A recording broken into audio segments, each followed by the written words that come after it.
Hello. Welcome to week 14 in social epidemiology. This week we are talking about changing health behaviors. So we're going to talk first about your article for this week. It's called Changing Health Behaviors in a Social Context. And it's pretty straightforward, but we'll go over some of their main arguments and some examples as we talk about the lecture today. So basically, the starting point for this article, your authors talk about how we have to understand, they're really making the case that we have to understand behavioral change interventions, how they've evolved from kind of individual-based behavioral change efforts to more societal, communal-based efforts at behavioral change, recognizing, as we have in public health, that individual behaviors do not exist in a vacuum, right? They exist in a social context where lots of aspects of our social experience and where we live and how we live, among others, impact individual behaviors. So it's more than just isolating individuals in a vacuum. It's needing to consider this larger social context. And so they kind of go over, like I said, kind of the trajectory of health behavior interventions from the individual level to the largest kind of societal level. And they talk about, right, how we've kind of evolved, once again, from some of these individual-based approaches to now looking at some multi-level intervention strategies that address not only individual behaviors in the immediate sense, but also some social community kinds of determinants, as well as even some larger kind of structural determinants of health. So they talk about, right, the social context of health behaviors is differentially distributed. And by this, they mean that we're subjected to different realities in our social context that influence our health behaviors. So they talk about how things like population density, things like availability of different resources, some of the upstream and downstream social determinants are going to be different depending on where we live, how we live, among who we live with, right? All these kind of factors. So they give some examples, right? They talk about, for example, population density per food market, right? If you live in an area that has lots of available grocery stores, lots of available places to purchase produce, especially in high quality food, even farmers markets, things like that, then obviously you're going to have different choices available to you than if you live in a food desert, a food apartheid, or an area that has very little food per population density, where there's often direct marketing of actually unhealthy products in gas stations and places like that.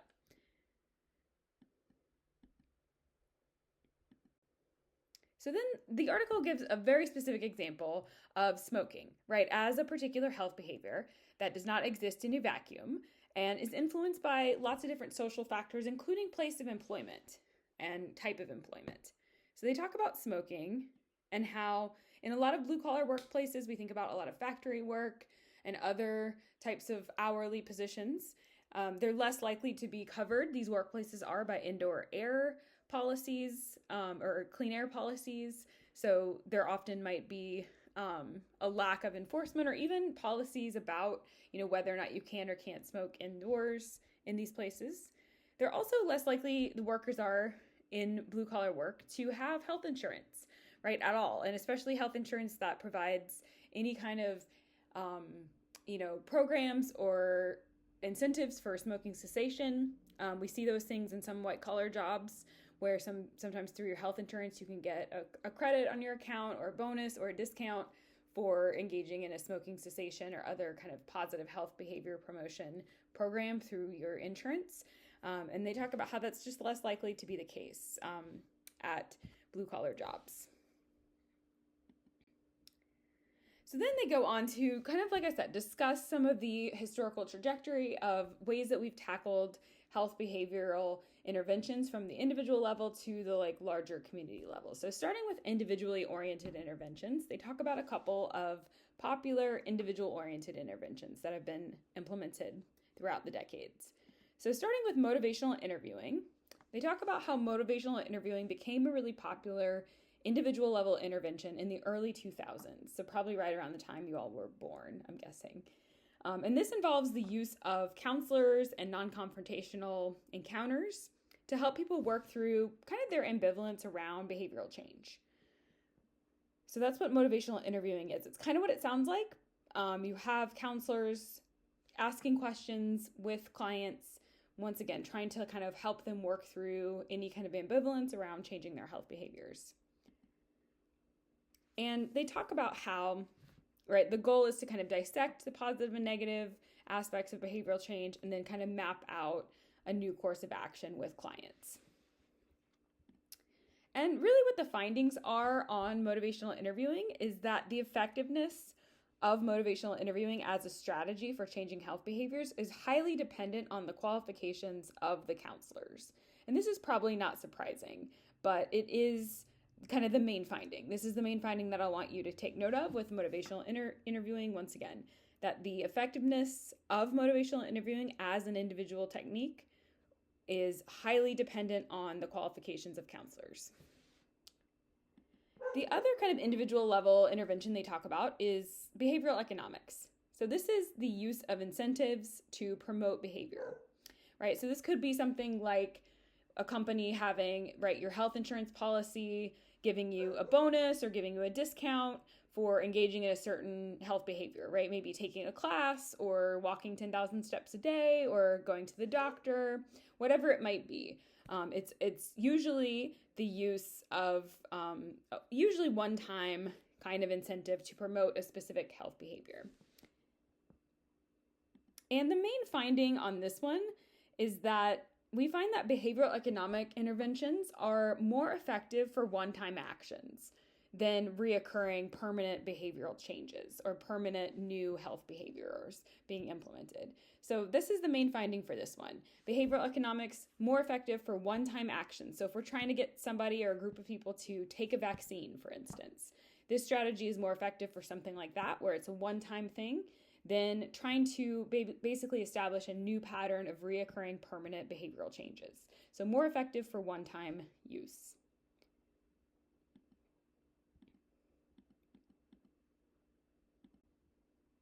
Then lastly, the last kind of category of individual health behaviors that your article talks about is thinking about telephone-based interventions and e-health interventions.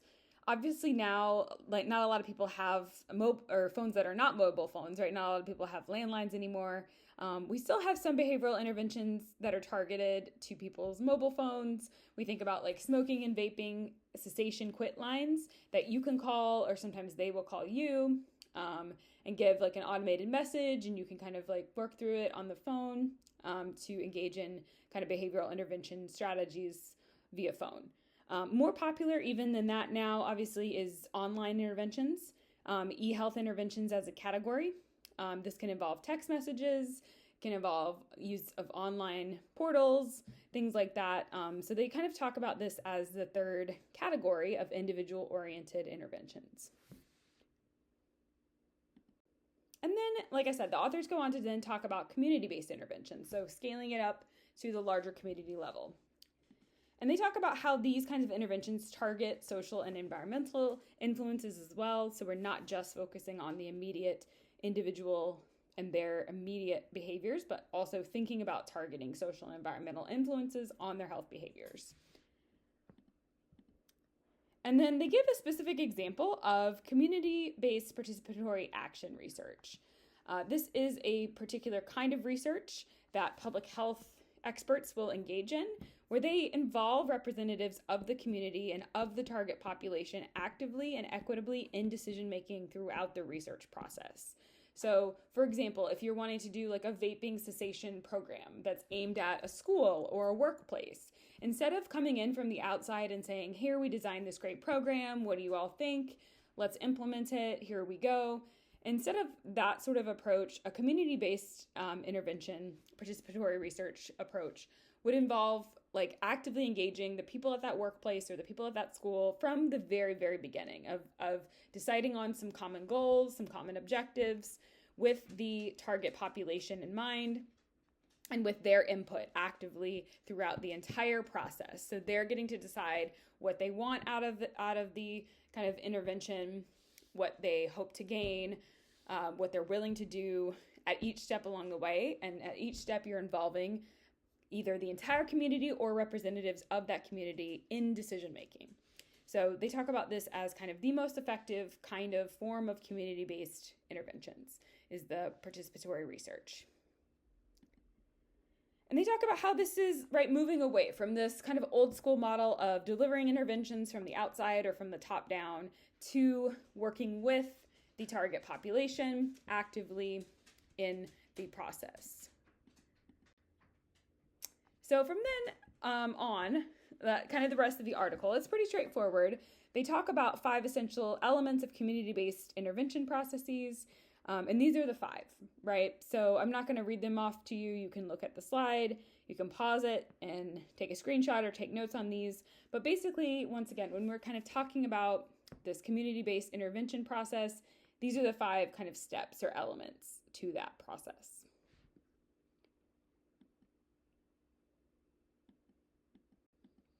And then lastly, in the article, they give some examples of community-based intervention approaches. So they talk about worksite interventions, faith-based interventions, family-based interventions, and peer interventions as 4 different types of community-based intervention approaches. Okay. Then to pivot a little bit, so next we're going to talk about the future of public health just briefly. I strongly encourage you to watch this talk by a public health expert who talks about kind of the future of public health. A couple of key things that are mentioned in this talk, right? They talk about the kind of importance of public health infrastructure. So public health infrastructure includes all the structures that society needs to operate, including physical things like buildings, roads, power plants, as well as less tangible things like the education system, our workplace, kind of job structure, etc. And they talk about, right, how creating a health system that can handle any issue we can throw at it is kind of the major goal. So one major piece of public health infrastructure is disease surveillance. So you see this kind of second bullet point nestled underneath this one, right? Disease surveillance is a crucial part of our public health infrastructure, especially for social epidemiology. And disease surveillance is really the systems, including hospitals, health agencies, and entire countries, right, and epidemiologists that track and analyze disease emergence, disease levels, disease spread in the population. They also talk about in this talk a kind of planetary approach, which is a recognition that the health of the entire planet is connected, right? That we can't separate the health of people in the United States from the health of citizens in China or any other country, that we're all connected health-wise, that health does not know any of these kind of socially constructed barriers or boundaries by country. Then they also touch on technology, the role of technology in spreading misinformation and combating misinformation, and health equity. 2 other really key kind of components of the future of public health. Okay. One of the last things we'll do today for this week is talk a little about this article, Where Health Disparities Begin, the Role of Social and Economic Determinants, and Why Current Policies Make Matters Worse, by Wolf and Braverman. So this is your other article for this week. They talk about how health disparities have always persisted, or persisted for quite a long time, I should say, in the healthcare system. Even if the system itself offers patients kind of similar access to care. So best case scenario, which is not necessarily how we have our healthcare system operating, but best case scenario, our healthcare system would offer patients similar access to care. But even so, they make the case that we have persistent health disparities that don't have to do with access to care, that have to do with some other factors. So they name a couple of categories of social determinants as some of these other factors that we have to consider beyond just access and levels of access to healthcare when we're looking at health disparities. So these 2 categories are downstream social determinants and upstream determinants. So we'll start with downstream determinants. They give several examples in your article of downstream determinants of health. So these are things that are shaped by upstream social conditions. So some examples of downstream determinants would be medical care, as well as environmental factors, such as air pollution, as well as health behaviors, such as smoking or vaping, as well as, seeking or engaging in medical care, not adhering to treatment protocols or adhering to treatment guidelines. All of these would be examples of downstream determinants. And they argue that these downstream determinants, once again, are influenced by what they call upstream social determinants of health. So upstream social determinants of health are things like personal resources, education and income, for example, things like that immediately kind of influence people in terms of having a pool of resources to draw upon in making decisions, right? So personal resources would be some of these upstream determinants. And once again, they're kind of arguing that these upstream determinants will shape these downstream determinants and vice versa, that they're very much interconnected. So then these authors go on to talk about, right, the role of neighborhoods and communities, given that we need to pay attention to some of the upstream and downstream determinants and not just think about changing health behaviors within the context of access to healthcare. They argue we really need to pay attention to the extensive evidence that there is a very strong influence of the environment on health behaviors. So they have this quote talking about how unhealthy behavior is partially a matter of personal choice, but it's also strongly influenced by the environment where people live and work. So given that that's the case, that's kind of their take, right, is that the social and physical environment matters quite a bit for health behaviors. And when we're thinking about trying to impact change and create change, we need to consider these factors. So from there, they go on to talk about what we can do. And kind of their main argument, right, is that we don't need to just isolate and only focus on things happening in our healthcare system, right? That a lot of the ways to address these health inequities, to address these social determinants of health, to address these health behaviors exist and should exist outside of the healthcare system itself, right? A lot of the strategies need to move beyond the healthcare system. So they talk about how we have to look at public policies and laws and policymakers that have arguably even a greater opportunity when looking at some of these external factors to narrow health disparities. So they point to something called the Health in All Policies movement in an effort to look at some of these outside factors, right? So the Health in All Policies movement looks at how the root causes of health disparities are often, once again, outside of healthcare, right? It looks at things like economic opportunities and vibrancy of the neighborhood or neighborhoods, access to education, income, some of these conditions set by society that are not set by physicians, right? And they talk about how the leaders who can best address the root causes of disparities are also likely to be positioned outside of healthcare.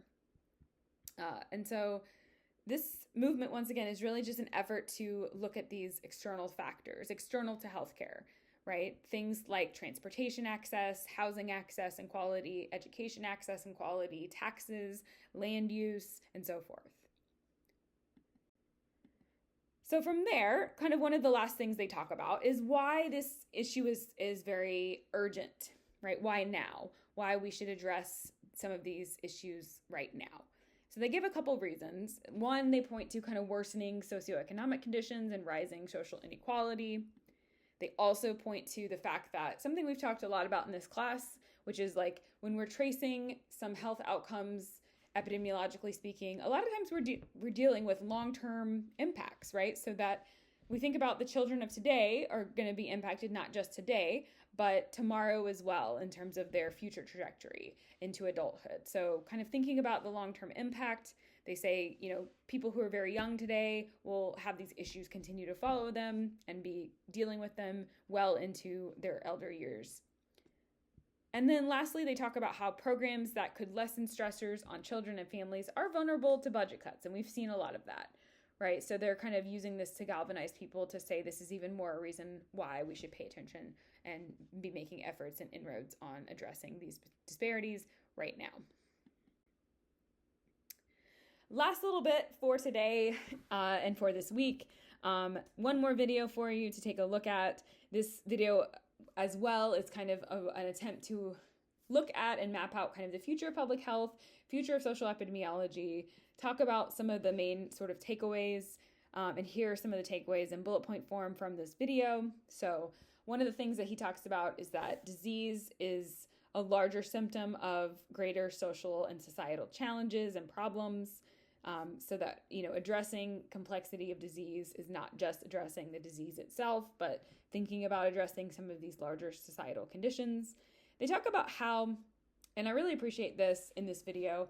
In public health, as with all fields, so he's definitely not picking on public health by any means. This is something that's nearly universal in all fields, in medicine, in public health, in every single field.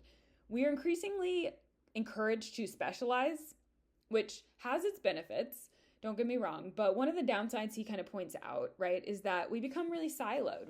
We become very separate in terms of our knowledge and interaction and communication of that knowledge from one another. And so he kind of is making the case that we should really make an effort to have interdisciplinary conversations, interdisciplinary treatment teams, ways of addressing public health issues from an interdisciplinary framework. So this is a really powerful part of the talk, is trying to bring different disciplines together, bringing epidemiologists together with medical doctors, with patient advocates, with lots of different kind of constituencies, all to address similar problems together collectively in an interdisciplinary way.